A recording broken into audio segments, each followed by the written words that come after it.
Today, we're going to talk about the best CS2 cheat in 2026. First, I'm going to talk about externals, since it's by far the most common question I get. People always ask me, what's the best external right now for main gaming? The truth is, there's no simple answer to that. There's a reason I haven't made another cheat tier list video, and it's because most CS2 cheats are either bad, mid, or dead. If I made a new list, almost all of them would be in D or F tier. None of them stand out. They're all pasted from each other and feel the exact same. The only differences are the random prices and whether you need an invite. So what external do I recommend? Well, I can tell you which one I don't recommend, and that's Pelix. But Carol, you said so many good things about Pelix and you rated it B tier and said it was really good and cheap. That was almost a year ago. Things change. And while Pelix is still a decent cheat, it's terrible when it comes to security, which I guess shouldn't be surprising considering how cheap it is. I've had so many people tell me they've gotten back live with Pelix, and they only had walls. I thought maybe they were either lying or blatantly cheating, and that's why they got a cooldown. Since VAC Live isn't just about your cheat and config, it's about your playstyle to an extent. So I tested Pelix, and within a few games, I was VAC Lived with just walls. I wasn't even playing obvious. So there's definitely something wrong with this cheat.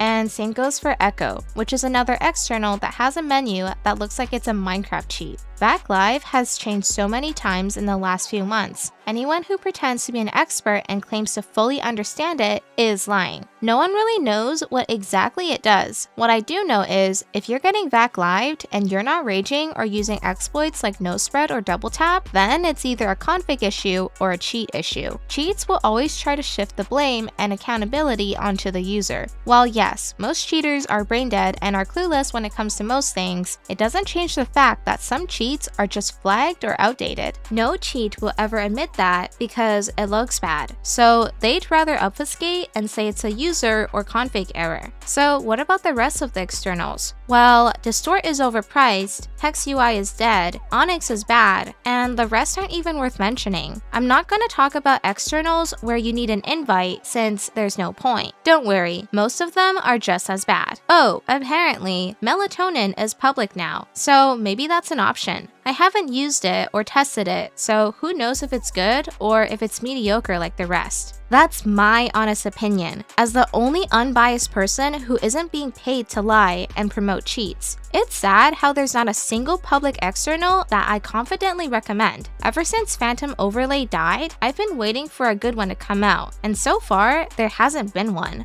Now, let's talk about internal cheats. Internals are still very much alive, even with the rise in popularity that external and DMA cheats got in the last few years. If you actually still care about HVH in 2026, then go with Never Lose. Never Lose was pretty much abandoned for a year, but a couple months ago, they finally remembered they had a cheat, and they've been pushing out so many big updates. It's by far the best cheat to use. If you're like me and you care most about having cute and pretty visuals, then Never Lose is easily the best. Never Lose has a billion options, and the sky is really the limit. Literally. No luas required. You can do anything you want, like have it rain or snow on any map. If you want a cheat that's safe for matchmaking or Premiere, then Never Lose is still probably your best bet. You have to use a legit bot, which surprisingly is very good. A year ago, Never Lose's legit bot was awful and barely worked, but now it's a proper legit bot. You don't have to worry about getting VAC banned, since VAC doesn't detect cheats anymore. Internals are just as safe as externals in this game. All you have to worry about is VAC Live, and if your cheat isn't dogshit, you shouldn't be getting VAC Lived while legit or closet cheating. If you don't know how to use Never Lose without getting VAC Lived, then that's actually a skill issue. You shouldn't get VAC Lived with the right settings. Maybe I'll share my config if people want it. If you don't care that much about visuals and you want a cheaper price, then Meme Sense is what you're looking for if you only care about semi-rage. That's really all it's good for. For HVH or legit cheating, it's not worth it. It's kinda weird that a literal meme cheat that was originally made just to make fun of Skeet has been one of the most consistent and updated cheats in the last few years. I don't think there's any other cheat that gets updated as fast and as often as Meme Sense does. Although, personally, I'd never trust or use Meme Sense for many reasons. One, because the user base is cancer, and two, because I just don't trust the cheat, but that's another story. Of course, I have to even mention Inuria, which I've spent years shilling, and I've always told people to get Inuria if they wanted to legit cheat with an internal. It was always a safe choice. Now, I'm not so sure anymore. There have been so many reports of people getting back-lived while closet cheating or only using radar. These aren't just reports from weeks or months ago. This is still happening as recently as a few days ago, which is sad and funny since I've been using Never Lose and Fatality, monkey raging with both of them, and I haven't gotten any cooldowns. We still don't have Luas for Inuria, by the way,